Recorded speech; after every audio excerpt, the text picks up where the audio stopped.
Okay, thank you very much. Please. Thank you. Big day today at the White House. All of American society is engaged and mobilized in the war against the invisible enemy.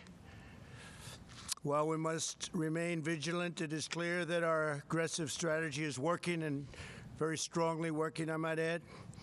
New cases are declining throughout the New York metropolitan area. Cases in the Detroit and Denver metro areas are flat. Washington, D.C., Baltimore, Philadelphia, and St. Louis are showing great signs of progress, and new cases in Houston and New Orleans are declining. The battle continues, but the data suggests that nationwide we have passed the peak on new cases. Hopefully that will continue, and we will continue to make great progress. These encouraging developments have put us in a very strong position to finalize guidelines for states on reopening the country, which we'll be announcing. We're going to be talking about that tomorrow. We'll be having a news conference tomorrow sometime during the afternoon. We're going to be announcing guidelines, and we'll be talking about various states, and it's very exciting. It's been a horrible time to see such death and destruction, especially when you come out of what was the greatest economy in the history of the world. The greatest. There's never been an economy like what we had produced, but we'll produce it again. And I think we'll produce it again very fast. The medical and healthcare advances we've made are critical to our continued progress. We've rapidly developed the most expansive and accurate testing system anywhere in the world, and have completed more than 3.3 million tests. To date, we have authorized 48 separate coronavirus tests, and the FDA is working with 300 companies and labs to widen our capacity still further. Today, Abbott Labs announced that it has developed an antibody test that will determine if someone has been previously infected with the coronavirus and potentially developed immunity. It's a great test. The company says these tests could be available to screen up to 20 million people in a matter of weeks. My administration is also distributing vast amounts of medical supplies to states across the country through Project Airbridge, which has been an amazing success. We have completed 44 flights, and these are flights of very, very large airplanes, massive cargo planes. 44 flights of critical supplies as of today, and an additional 56 flights scheduled in the near future. We have some very brilliant people working on this. It's logistically incredible what they've done. And we've also been working on this with the military. And these people have been, the genius of all of them together has been incredible to watch. In total, through all channels, the federal government has developed and delivered 39.4 million N95 masks, 431 million gloves, 57 million surgical masks, and 10.2 million gowns.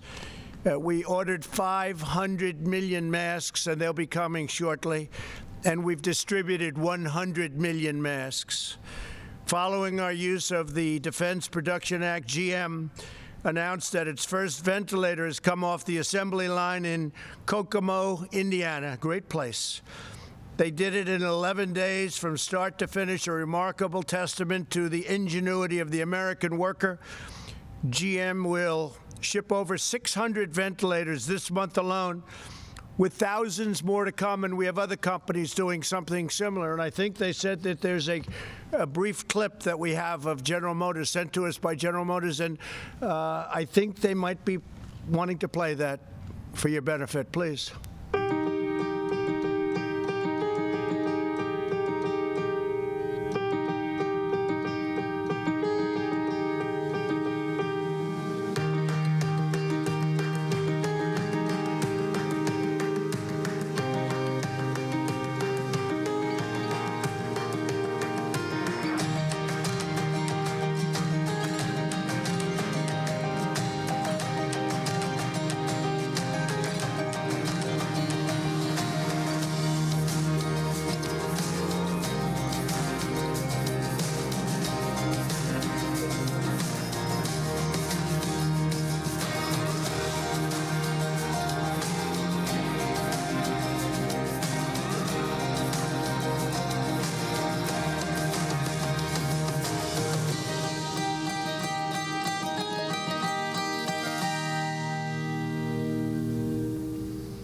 I know you got a little bit nervous when you saw there was a clip about ready to be played, but that was sent to us by General Motors, and we thought it would be a good one to play. It's amazing. It's, what they've done in a very, very short period of time.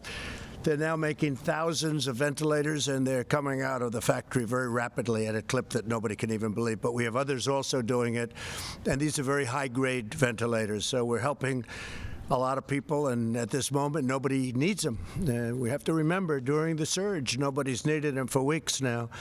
But we'll have them for stockpiles, and very importantly, we're going to have them for other countries, because nobody's able to do things like we can do, and we're going to be able to help other countries that are having tremendous problems, to put it mildly. My administration is using every available authority to accelerate the development, study, and delivery of therapies. So important, therapies. Treatments, and ultimately what we want to come up with is a safe vaccine. But frankly, the therapies to me are the most important, because it takes care of people right now. The vaccines have to be tested, so it takes a longer period of time. But we have some great potential therapies already, and we'll see how they're working. We'll be able to report on that, I think, over the next week or two. Tremendous progress has been made. At least 35 clinical trials of promising therapies are now underway. So 35 different genius companies. If you look at AIDS, if you look at Ebola, if you look at so many things, they've come up with the answers to so many things. You wouldn't have believed it, and we're very honored to be working with them. They include antivirals and also, and they something which is incredible, keeps the virus from multiplying, a mechanism that keeps the virus from multiplying, immune therapies that prevent the immune system from overreaching to the virus, and convalescent plasma treatments that use antibodies from the blood of recovered patients. So we have a lot of patients who recover, and they're so happy to have recovered that the first thing they do is say, we want to give our blood. And they do that. It's incredible. We have thousands of people that are doing that. They recover. They feel they have an obligation because they've gotten such great care. And a lot of them didn't think they were going to make it. As the entire U.S. government works to combat the global pandemic, it is absolutely essential that the key positions at relevant federal agencies are fully staffed, and we're not allowing that to take place through our Congress. They're just not giving it to us. We have many, many positions that are unstaffed because we can't get the approvals. The Democrats are holding us up. We cannot get approval.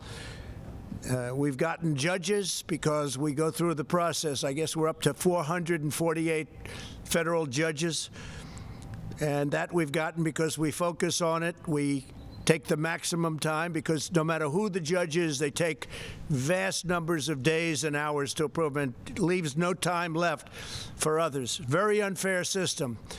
If a judge is going to be approved in 1 hour in one session, it doesn't matter. They'll take the maximum number of hours and days, you're talking about days, to get one judge approved.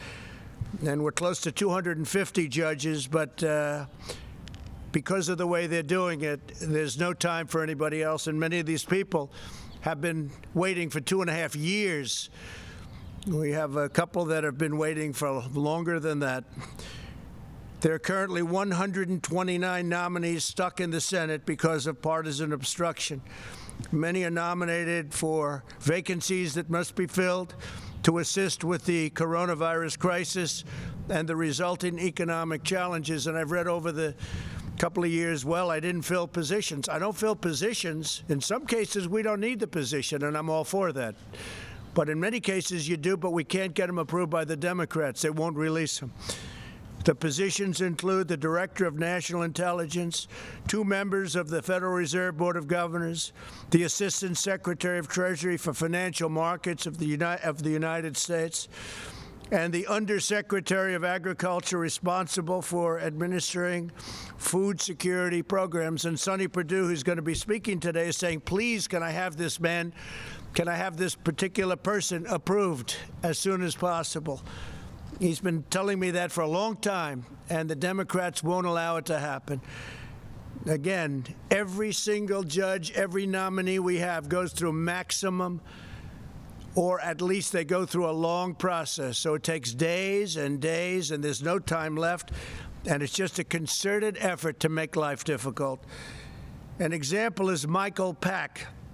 He's my nominee for the CEO of the Broadcasting Board of Governors, and he's been stuck in committee for 2 years, preventing us from managing the Voice of America. Very important. And if you heard what's coming out of the Voice of America, it's disgusting. What things they say are disgusting toward our country. And Michael Pack would get in. He'd do a great job, but he's been waiting now for 2 years. Can't get him approved.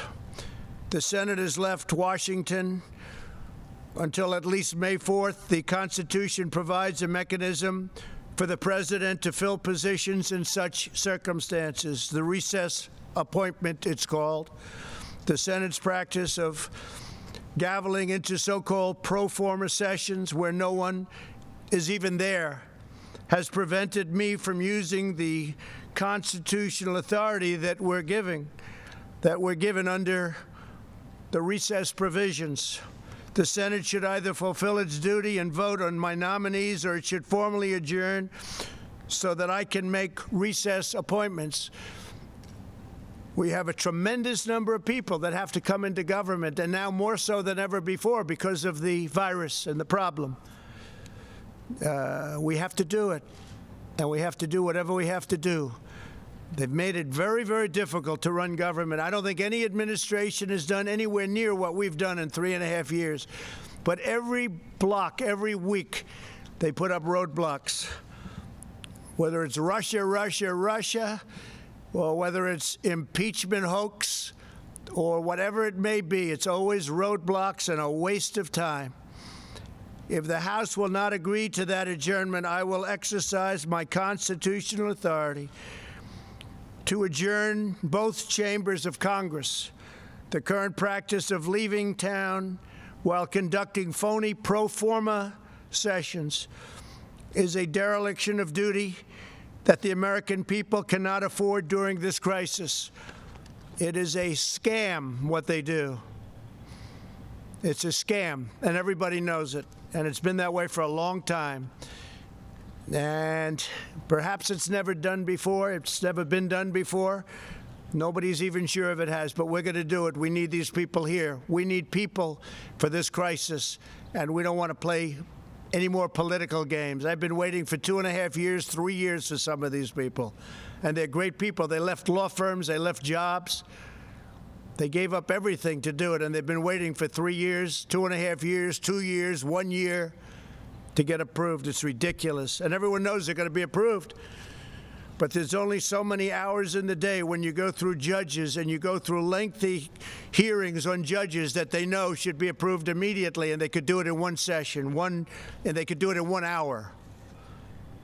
And instead it takes them many days.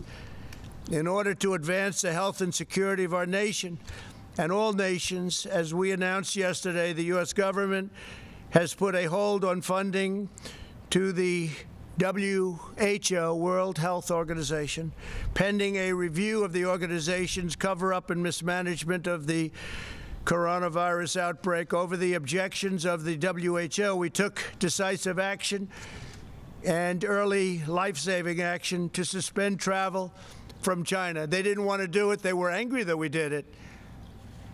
It was early on. They were angry that we did it. Took them a long time to realize what was going, but I have a feeling they knew exactly what was going on. Tragically, other nations put their trust in the WHO, and they didn't do any form of ban.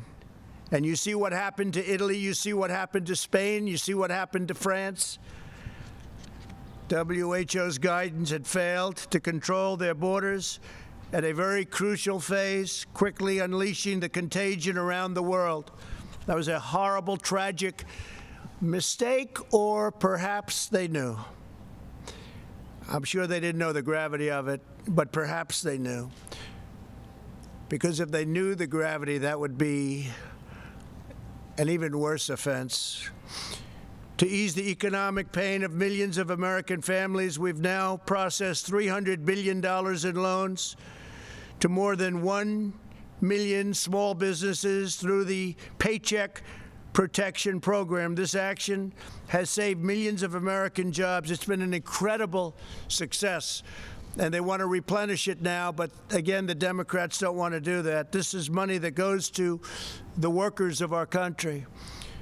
Phase 1 was $350 billion, and now Phase 2, we want to do $250 billion. This goes to workers, and it goes to small businesses, so we can save all the small businesses around our nation. Mike McFarland from Nebraska recently said this historic relief has been a godsend for his small factory and the 136 Americans who work there. Save those jobs. Another small business owner, Tim Miller from Oklahoma, called the program a total lifesaver for his auto repair shop's 4 employees. Stories like these underscore why Congress must replenish the Paycheck Protection Program immediately. The Republicans want to do it. They want to do it immediately. They want to do it now. And the Democrats are stopping it. A short time ago, CDC issued public health guidelines for critical industries. In a few moments, Agricultural Secretary Sonny Perdue will elaborate on how these guidelines apply to our nation's dedicated workers in the food processing profession, because it's a profession. It's incredible what they do. Food processing, and they're keeping our grocery stores full. The shelves are not bare like the shelves that I inherited when we took over the stockpile, the medical stockpile, where the shelves were bare. The cupboard was bare, I say. Tomorrow I'll also be leading a call with elected officials who will consult with my administration as we work to restore our economy to full speed. And we really think with all of the stimulus and all of the pent-up demand, we're going to have an economy that really comes back quickly, and would like to see it more than match what we had before. What we had before was a miracle, and we think this is going to be even more than a miracle. We're going to do it because we have the greatest people in the world. We'll also be speaking to America's governors tomorrow, and then we'll be announcing exactly what's happening. You already know we'll be opening up states, some states much sooner than others. And we think some of the states can actually open up before the deadline of May 1st. And I think that will be a very exciting time indeed. Governors are looking forward. They're chomping at the bit to get going. Again, not all states are the same. They're very different. Some are having very little problem. Some have done such a good job that they have very little problem, and they're ready to go. So Vice President Pence and I will be speaking with the governors tomorrow. We'll be discussing procedures. Today I spoke with the leaders of many of our nation's most renowned companies and organizations on how to achieve the full resurgence of the American economy. My discussions included top leaders in health and health care, transportation, technology, financial services, food, beverages, hospitality, real estate, retail, agriculture, construction, energy, labor, manufacturing, and sports industries. We want to get our country open again. We want to have our sports leagues open. You want to watch sports. It's important. We miss sports. We miss everything. We want to get back.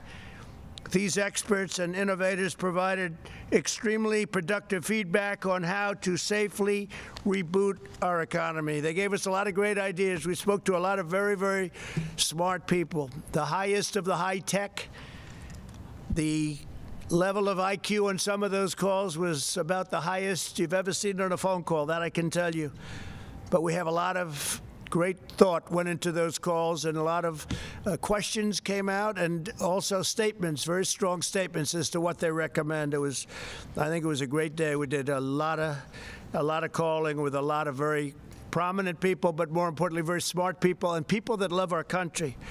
They talked about the vital importance of our wide array of relief measures to address the present crisis, and they provided valuable insights on how to move forward, including on the role of protective gear, where we have tremendous amounts of protective gear coming in, robust testing, and the future use of therapies and treatments. They also underscored the crucial importance of strong supply chains and communications infrastructure. We're talking about infrastructure for the middle of our country. We're talking about broadband and things that they frankly don't have and haven't had for a long time because a lot of politicians forgot about them. Can't forget about them. They're really the heart and soul. Can't forget about them. And we're talking about the telemedical. It's a new thing, and it's incredible what they've been able to do. This is an industry that's just growing, but it's grown by leaps and bounds over the last 5 weeks. People are learning so much. Without the ability to see a doctor, they're learning so much, and a lot of good things are happening. That's something that's really, going forward, I think, going to be very important for our country. As we've seen throughout our proud history, America is never greater than when our people are working in unison toward a common goal. That's what's happening right now. We'll go ahead, we'll forge an even brighter future today than we had, and we'll be, along with other nations, hopefully, we're working with other nations, we'll be the comeback kids, all of us, all of us. It's incredible what's going on. I'm very proud of the people of this country. I'm very proud of the people I spoke to today. These are truly great, brilliant people, and we've gained tremendous insight. So tomorrow's going to be a very big day. We're going to be speaking with the governors. We'll have some information on some openings, and again, we'll have some openings that will exceed our expectations, and they'll be safe, they'll be strong, but we want to get our country back. We want to get our country back. And we're going to do it, and we're going to do it soon. With that, I'd like to ask Dr. Birx to come up and say a few words, and then Secretary Sonny Perdue, and then Vice President Pence. Thank you very much. Thank you. Thank you.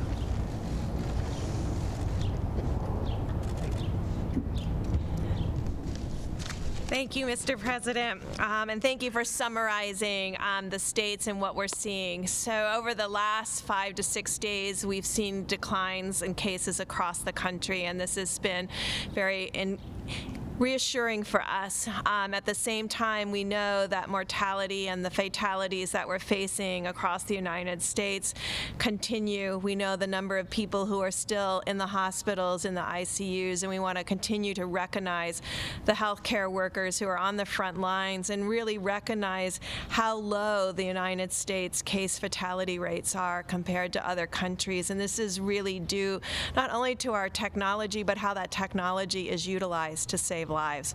At the same time, I'm inspired by the American people who continue social distancing. These cases continue to decline because of the strong work of the American people. Also wanted to let you know that we do have 9 states that have less than 1,000 cases and less than 30 new cases per day. So we're looking at states and metro areas as individual areas. We talked before how each of these curves are different. Each of the cases' experiences are different. We have some states like California and Washington State, Oregon, that never really had a peak because of so much work that their populations did to decrease and keep the new cases down. So each of these individual states and individual metros are being studied very specifically. I do want to highlight, and we are remaining concerned, and we've been having discussions with Rhode Island. Rhode Island and Providence are in a unique situation. First, they had increasing cases from the New York City area, and now they have new increasing cases from the Boston area. They're caught between 2 incredible hot spots in the country. They're doing an extraordinary job. They're caring for the individuals in the front lines, but Providence continues to have new cases. And we do continue to work with specific states that have specific outbreaks related to individual occurrences. I will just remind the American people again. This is a highly contagious virus. Social gatherings coming together, is there always a chance that an asymptomatic person can spread the virus unknowingly? No one is intending to spread the virus. We know if you are sick, you will stay home.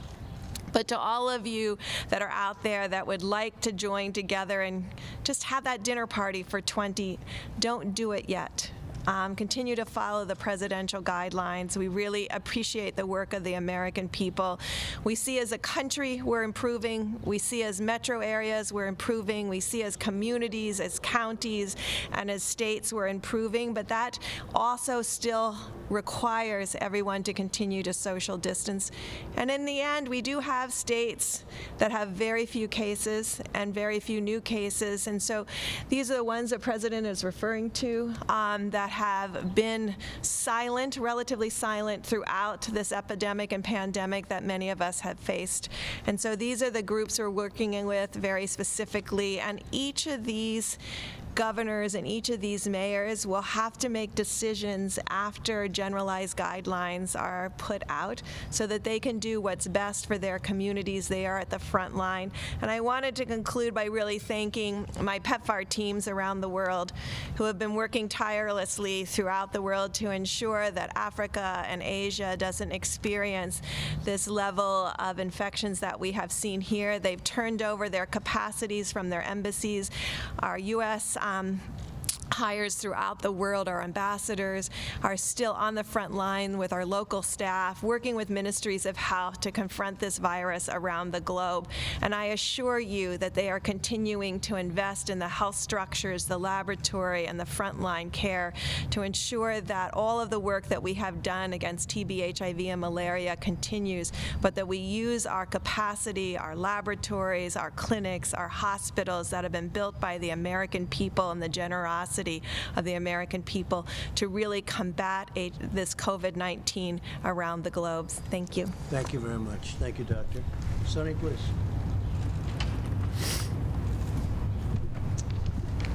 Thank you, Mr. President, for the opportunity to be here with you today. And I want you to know it's an honor to represent you in leading the Department of Agriculture and represent the constituency who are crucial in maintaining our nation's food security, enabling us to keep food on the table of our American families, not only just food, but wholesome and safe food as well. I'd like to start my remarks today by echoing what my colleagues at the CDC have been saying regarding the health and safety of our essential employees across the United States.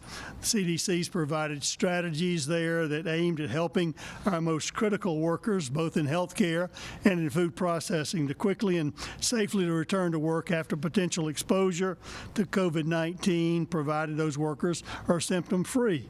And this guidance will help these critical industries in the food sector protect the health and safety of essential workers while keeping critical functions working throughout the COVID-19 response.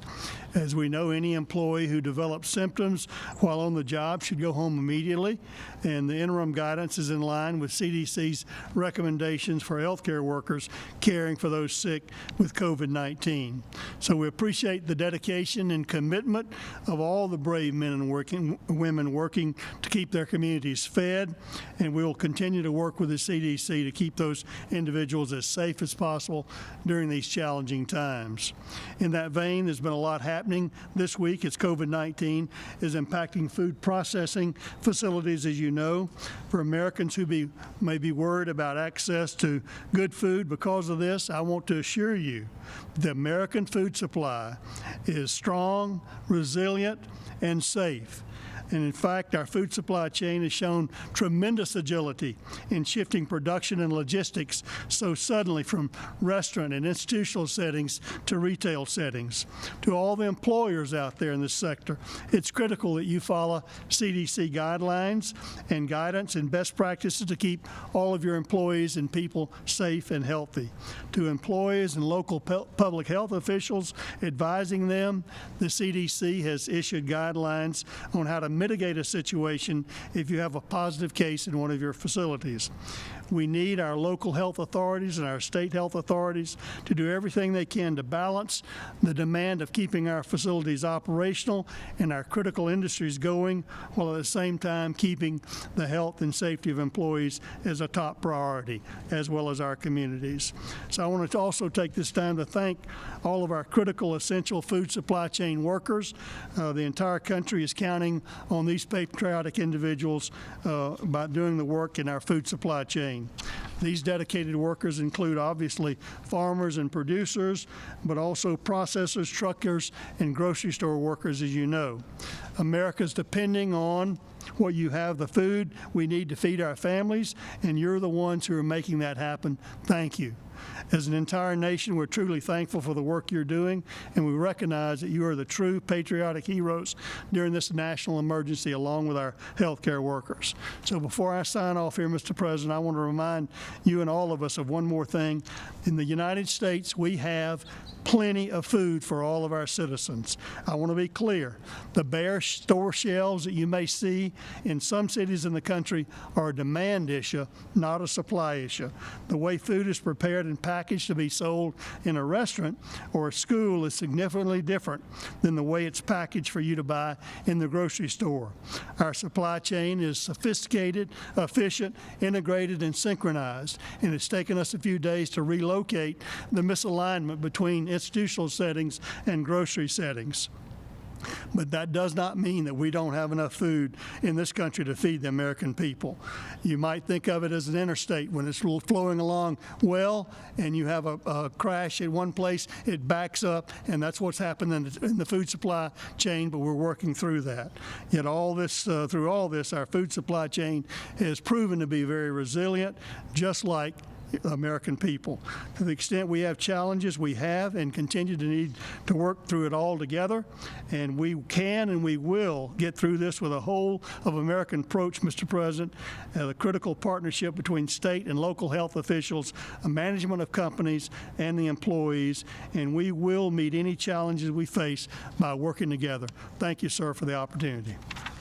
Thank you very much. And before the Vice President comes up, I just wanted to say, speaking of Sonny, China has paid us billions of dollars, many, many billions of dollars in tariffs, which we've distributed some to the farmers because they were targeted. We have many billions of dollars being held by Sonny, and I've told him to distribute much of that money to the farmers. Our farmers were targeted, and now they're benefiting by the amount that they were targeted. And we are very honored to do that. And, Sonny, you're going to start that process very soon. You'll let the farmers know. Nobody can take advantage of our farmers. So we have a lot of money that we've taken in from China. We're going to be distributing that money from Sonny to the farmers. And there's tremendous money over and above that. That money was paid directly into the Treasury of the United States. This has never happened to China before. They never gave us 10 cents. Now they're paying us billions of dollars, and we appreciate it. So thank you very much, Sonny. Great job. Please. Mike, please.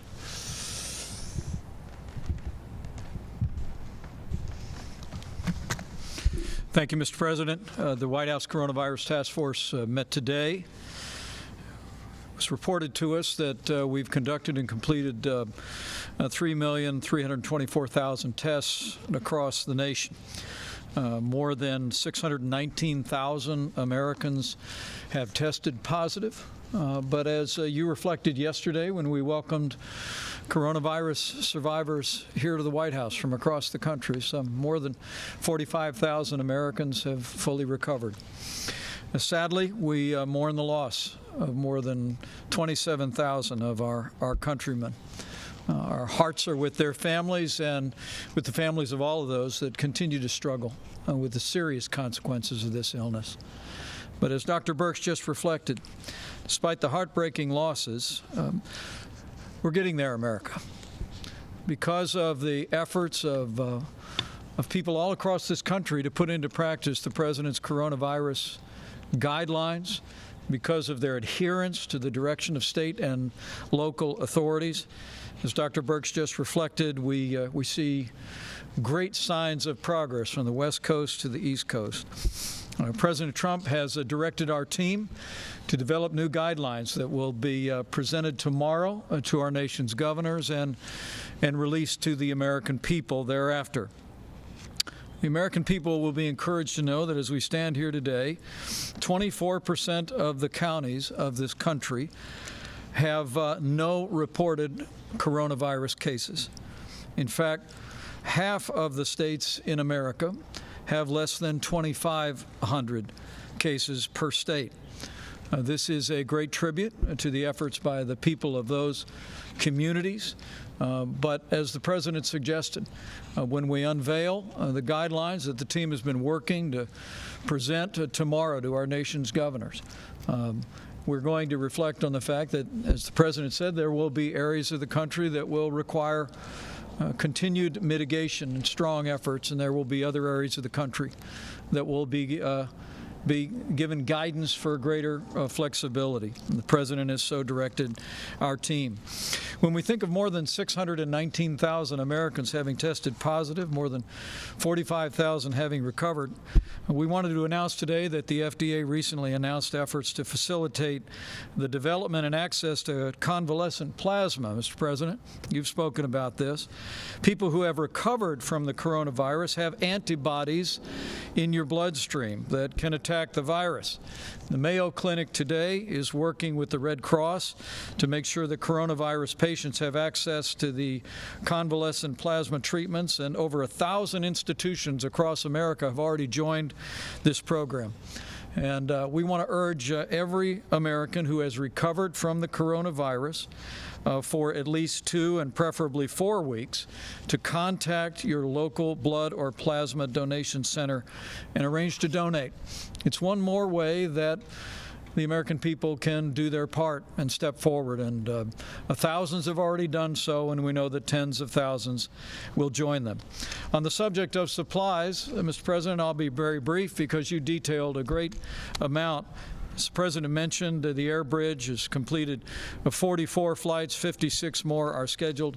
But on the subject of facial masks, which are so important for the protection of critical infrastructure, I'm pleased to report that the average daily delivery through the commercial network through our air bridge is 22 million facial masks coming into the marketplace. The average inventory in the network over a 7-day period is 80 million masks. And FEMA is actually working as we speak to move facial masks to priority infrastructure, food supply, first responders. There'll be 6.5 million masks that go out before the end of this week, an additional 20 million before April the 20th, and then we'll be adding 6.5 million each and every week. At the President's direction, we're going to ensure that all of those that work in food supply, all of those first responders, have access to masks, and we're increasing those every day. Finally, I know I speak for the President when I say how proud we are of all of our healthcare workers across the country, and how proud we are of the men and women in uniform, our medical professionals who have been deployed across the nation, literally by the thousands. In fact, as we stand here today, 576 doctors, nurses, and other military medical professionals have been deployed to 13 hospitals across the nation, 10 in New York, and 1 in Connecticut, Texas, and Louisiana each. And as the President reflected a few days ago, because we did not have the demand on the Javits Center and on the Comfort in New York City. At the President's direction, we have deployed doctors and nurses from those 2 facilities to hospitals. In fact, the President and I were just speaking to Mayor de Blasio just before we came out, and he expressed his great admiration and appreciation for the relief that these medical military personnel have provided to incredibly dedicated people in our hospitals. 258 medical personnel just yesterday were deployed off the ship and out of the Javits Center into New York. With that, Mr. President, I'll step aside, but it's remarkable to think of all that we've accomplished over the last month since you first issued the presidential guidelines for America. The truth is, because of what the American people have done over the last 30 days, we are slowing the spread. We are ensuring that every American family would have access to the health care that we'd want any member of our family to have, with the greatest healthcare professionals in the world. We're saving lives, and we're healing our land. And so we want to thank the American people for all you have done. And tomorrow we'll be presenting a new guidance to the governors of this country about how we build on our progress and reopen America in a safe and responsible way. Thank you, Mr. President. Thank you. On the recess appointments, Mr. President, if I could. Mr. President. Steve, please. You mentioned the possibility of adjourning both chambers of Congress. Could you explain what you meant by this? Very simple. If they don't act on getting these people approved that we need because of we need them anyway. But we especially need now because of the pandemic. We are going to do something that will be something I'd prefer not doing, but which I should do, and I will do if I have to. Caitlin, go ahead. Two questions for you. One, on a call with business leaders today, they said testing has got to be ramped up significantly before they feel comfortable reopening their stores, their restaurants, and whatnot. Isn't that what health officials and state governors? That's what I want to. We have great tests, and we want the states to administer these tests for the most part. But we're standing behind them. We have great tests. We've done more testing now than any country, as you know, in the world by far. We have the best tests of any country in the world. Nobody has the quality of tests. If you look at Abbott, what they've come up with in a short period of time, they've been incredible. Roche has been incredible. We have the best tests in the world, and we will be working very much with the governors of the states. We want them to do it. We're not going to be running a parking lot in Arkansas. We're not going to be running a parking lot where you have a Walmart, which has been great, by the way. Walmart has done a fantastic job. But where you have a testing center and running that from Washington, D.C., the states are much better. But we'll be working with the states. We're standing behind the states. We're going to work very closely with the governors in terms of that, getting additional equipment. It used to be 3-4 weeks ago, 2 weeks ago, could we get more ventilators? More ventilators, right? And we got them ventilators, and you don't hear that anymore. It's been pretty amazing what we've been able to do. Yeah, go ahead, John. Walmart. A lot of those testing centers are still for first responders, healthcare workers who have symptoms only. When is it going to be widespread enough to where these companies can feel comfortable being open? Will that? Well, I think the companies will determine that, and the governors will determine that, and the federal government will do. And if we're not happy, we'll take very strong action against a state or a governor. If we're not happy with the job a governor's doing, we'll let them know about it. And as you know, we have very strong action we can take, including a close down. But we don't want to do that. We're working with the governors, and we're working closely with the governors. The relationship has been very good. Vice President has had a lot of conversations over the last 2 weeks with either 50 or almost 50 governors on every conversation, and they've been really positive conversations. We have the right to do whatever we want, but we wouldn't do that. But no, we would have the right to close down what they're doing if we want to do that. But we don't want to do that, and I don't think there'll be any reason to do that, but we have the right to do that. Steve, go ahead. Go ahead. You got me already. Mr. President, why did you have your name added to these coronavirus relief checks? Well, I don't know too much about it, but I understand my name is there. I don't know where they're going, how they're going. I do understand it's not delaying anything, and I'm satisfied with that. I don't imagine it's a big deal. I'm sure people will be very happy to get a big, fat, beautiful check, and my name is on it. Yeah, go ahead, please. Mr. President, go ahead, please. Please. Did this. Why are please. Go ahead. Thank you, Mr. President. Dr. Birx just said that Rhode Island is seeing an increase in cases from people that are coming from Boston and New York. You just said you'd like to reopen some states before May 1. How will you stop a second spike in cases if people are traveling between states? How will you control the flow of people? Well, the governors can control that flow, as an example. In fact, I just saw a little while ago it was reported that certain borders are being controlled already by states. They're starting to take control of their borders, which is good. So they'll be controlling. They may do testing for people wanting to come in. I'd read that about Rhode Island, so they have to watch it. They have to be very careful. Yeah, please, in the back. Mr. President, about reopening the country again. You said, along with other nations, what form would it take? Are you considering also relaxing the border between Canada and the U.S.? So our relationship with Canada is very good. We'll talk about that. It will be one of the early borders to be released. Canada's doing well. We're doing well. We'll see. But at some point, we'll be doing that. In the meantime, nations that are heavily infected, we have a lot of nations that are heavily infected. Some are getting better. Some are still on the way up, unfortunately. We're keeping very strong borders with those nations. But with Canada, we are talking about different things. Yeah, please. Mr. President, you said the evidence suggests that nationwide we have passed the peak on new cases. What's your evidence for that? What are the numbers saying? Well, all we're doing is looking at the numbers. We're looking at our graphs. We're looking at our models. We're getting a great response from Deborah and from Tony and from many of the professionals that are working. We have great professionals working with us. And I think based on that, we're doing very well. Based on that, it looks like we're headed absolutely in the right direction. But some states are looking at other states and they're saying, I can't imagine what they're going through because they're not in that position. They're in very good shape. I would say that we have 20 states at least, but you really have 29 that are in extremely good shape. You have others that are getting much better. And I think with almost few exceptions, you have every state that is either doing better or on the way to doing better. Yeah, please.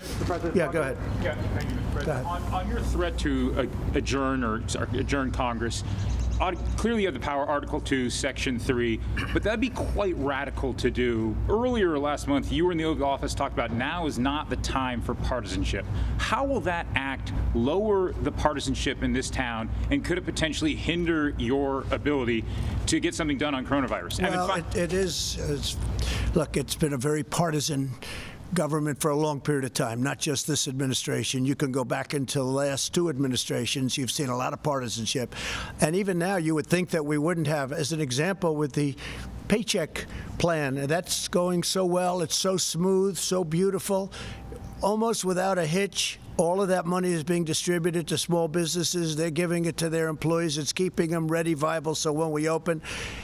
And now it's been so good that it's almost depleted, and we want to replenish it, and we can't get the Democrats to approve it. And that's a program that they and everybody else admit that are great. So you do have partisanship.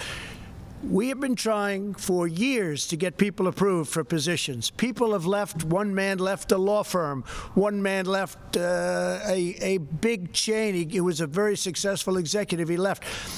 It was 2 years ago. We have people that have been waiting for 3 years, and we can't get them approved by the Democrats in the Senate because they're taking so long to approve our judges. Now, I have to tell you that I'm totally in favor of what Mitch is doing with judges because that always seems to be a priority, and it's a very important priority. I think it's one of the great trademarks of this administration. We've approved record numbers of federal judges and appellate judges and 2 Supreme Court judges.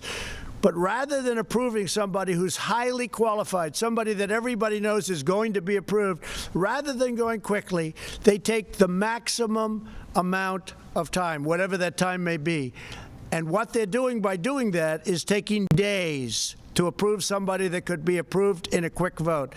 People that get phenomenal reviews in committee are going maximum number of hours. And what they do is there's only so many hours in a day. Now, we could have said, let's stay. I would have been in favor of that. They didn't choose to do it. But I have a very strong power. I'd rather not use that power. But we have way over 100 people that we very badly need in this administration that should have been approved a long time ago. And one of them is the head of Voice of America. If you look at what they're doing and what they're saying about our country, it's a disgrace, the people that are running that. We have somebody that's really good, really talented, and that loves our country. And I want to get these people approved. That's one of many. We have professionals. Sonny, you've been waiting for, how long have you been waiting for the man that we're talking about coming in? 2.5 years. So Sonny Perdue just happens to be here talking about something else. So you've been waiting for one of the most important positions as Secretary of Agriculture is the position. It's distribution. We need it now. We're talking about shelves. We're talking about cupboards. He needs it. He's been waiting. He didn't know he was going to get this question. You've been waiting 2.5 years. The person is exceptional. That person left a very good job. And it's embarrassing to me. He'll say, do you think you'll get that man approved? He's been saying that to me for a long time. It's because of the Democrats. And what we're doing is, and I think anybody here would do it, judges are a priority. A federal judge who's going to sit for 50 years, potentially, a young judge going to be sitting for That's always going to have to be a priority. But because they're taking so much time and approving they're trying to put us through the mill. That's when you talk about partisanship, and it's never, ever happened before. You can look at every administration in the history of this country. Nobody has ever had hundreds of people not approved after 3.5 years. Go ahead, please. What's the timeline for that, though? If Congress doesn't act by when, do you have a date? They know. They've been warned, and they're being warned right now. If they don't approve it, then we're going to go this route. And we'll probably be challenged in court, and we'll see who wins. But when the court hears that we aren't getting people approved, as Sonny would say, for 2.5 years for an important position that we need because of this crisis. We needed these people before, but now we really need these people. When you talk about, back to the numbers for a second, when you talk about the numbers, the jobless claims are going to come out tomorrow. It's likely around 5 million more Americans putting their names in for unemployment benefits, but yet there are still a couple thousand people as well dying a day because of coronavirus. When you talk about opening up the American economy, or at least in parts now, how do you balance that decision out given both of those figures? Well, there has to be a balance. You know, there's also death involved in keeping it close. And I've gone over this with you, and I believe this so strongly. When you look at mental health, when you look at suicides, suicide hotlines which are exploding, people losing their jobs, when you look at drugs and people that didn't take drugs and now they're becoming drug addicted because they're going through a problem, they have no job, they have no money coming in, other than the money we're getting them. We've opened up the coffers to a large extent. We're helping people. This is why I wish the Democrats would help us a little bit with it, because they should. It's purely partisan what they're doing, and it's bad for our country. But you know, there is death by having this strongly closed country. We have to get back to work. With all of that being said, we're going to start with states and with governors that have done a great job, and they're going to open it up as they see fit, and we're going to be right behind them, and we're going to be working. We're going to be supplying them with things if they don't have them. We want them to have them. We're going to be helping them with ventilators after this is over so that they can't say, oh, the federal government. We want them to have. They've had a lot of options. Many of the governors have had a lot of options over the years to buy ventilators. They didn't choose to do it. So we're going to be helping them to fill up their stockpiles. We're going to have plenty. And as I said, I'm very proud to do it. We're going to be helping other nations. We're going to be helping Italy, Spain, France, other nations. And we're going to be helping them strongly. I think Russia is going to need ventilators. They're having a hard time in Moscow. We're going to help them. We're going to help other countries that need ventilators. We're going to have a lot. You see it with General Motors. You see it with other companies that are producing. We're going to have hundreds of thousands of ventilators, and it's a great thing to have. Yes, in the back, please. Is anybody freezing? You know, it's very cold out here, so we can leave early, right? Okay, a couple of more. Go ahead, please. Thank you, Mr. President. Why do we have 20% of the world's deaths from the coronavirus when we're only 4% of the world's population? Well, you don't know what you have. Do you think you're getting honest numbers from some of these countries? Do you really believe those numbers in this vast country called China? And that they have a certain number of cases and a certain number of deaths. Does anybody really believe that? Here's the story. We report everything. We're reporting the cases, and our reporting is good. We're reporting every death. In fact, I see this morning where New York added 3,000 deaths because they died, and they're now saying, rather than it was a heart attack, they're saying it was a heart attack caused by this. So they're adding. If you look at it, that's it. And everything we have is documented, reported. And what they are doing is, just in case, they're calling it this, and that's okay. That's okay. But we have more cases because we do more reporting. We have more cases because everything is down. But does anybody really believe the numbers of some of these countries that you've been watching and you've been reporting on, and then it's like they didn't have the big thing? There have been some really, really bad, heavily in really some countries that are in big, big trouble, and they're not reporting the facts. And that's up to them. All I know is we report the facts, and we're a country that's getting better. John, go ahead. Mr. President, multiple sources are telling Fox News today that the United States government now has high confidence that while the coronavirus is a naturally occurring virus, it emanated from a virology lab in Wuhan, that because of lax safety protocols, an intern was infected, who later infected her boyfriend, and then went to the wet market in Wuhan, where it began to spread. Does that correspond with what you have heard from officials? Well, I don't want to say that, John, but I will tell you more and more we're hearing the story. And we'll see. When you say multiple sources, now there's a case where you can use the word sources, but we are doing a very thorough examination of this horrible situation that happened. Go ahead, please. In your many conversations with President Xi, Mr. President, did you ever discuss with him State Department concerns about lax safety protocols that had been reported to the State Department from the embassy in Beijing about that laboratory? I don't want to discuss what I talked to him about the laboratory. I just don't want to discuss it. It's inappropriate right now. Please, go ahead in the back. Tim Alvia from Channel 9 Australia. There have been calls in our country for Prime Minister Scott Morrison to make funding for WHO conditional on reforms to the organisation. Wanted to get your thoughts on that and if you had any advice for Mr. Morrison. Look, I feel very badly about the World Health Organization, but it's been a tool of China. It's been, as I say, totally China-centric. You take a look at everything that's happened, they've been wrong. I was all for it at the beginning. What do I know? I walked in, I said, World Health Organization, isn't that wonderful? And then you start to see all the mistakes. They didn't want us to close our borders to China, to Wuhan. Specifically, they didn't want our borders closed. You take a look, Mike was there, we're all there, and they're criticizing me for closing the border. I did that very early. By the way, I did that very early while Nancy Pelosi was trying to have in San Francisco parties in Chinatown because she thought it would be great. She wanted to show that this thing doesn't exist. These are people, I'll tell you, we have some politicians on the other side that don't know what they're doing. If you look at timelines, you got to look at some timelines.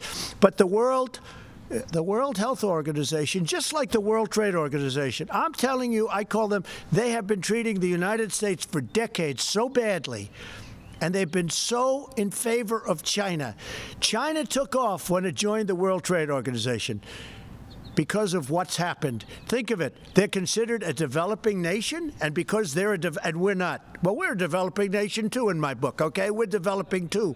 But the fact is, we have been treated so badly by these organizations, and believe me, I'm looking at that one too. We're winning a lot of lawsuits right now that we never won before in the past. We're winning a lot of money that we never won in the past. That's with the World Trade. But with the World Health Organization, what's happened there is a disgrace. Here's the other thing. We pay $400 to $500 million a year. China's paying $38, $39, and $40 million a year. And it's like they control this group. I could do that, too, if I want to devote full time to it or have some very capable people dealing with Dr. Tedros, okay? I could do it, too. I could do very well with that. But there's something going on. There's something going on that's very bad. Now, the $500 million that we save, we're going to make a determination over a little period of time. But they're going to either have to make massive changes. I don't even know if they're going to be able to do that. Or we're going to give money to people. We want to help people. You know, what we do in Africa with AIDS, people have no idea what we do. And the money we spent. We were talking about it the other day, Doctor. We are spending billions of dollars to help people. In the case of one that Dr. Birx is very much involved in, AIDS, billions of dollars. And you know what? It's a great thing. Nobody talks about it. Nobody gives us credit. We do that, and we do it very directly. But we're spending billions of dollars to help people live, and all over the world. But we're spending $500 million to the World Health Organization, and there's something very bad going on. And you know what? I've gotten very much involved. It's been going on for a long period of time, and we don't want to be the suckers anymore. So it's cold out. We will talk to you tomorrow. Big day tomorrow. Very big day. Thank you. If Dr. Tedros is removed, would you change your mind? That's a good question.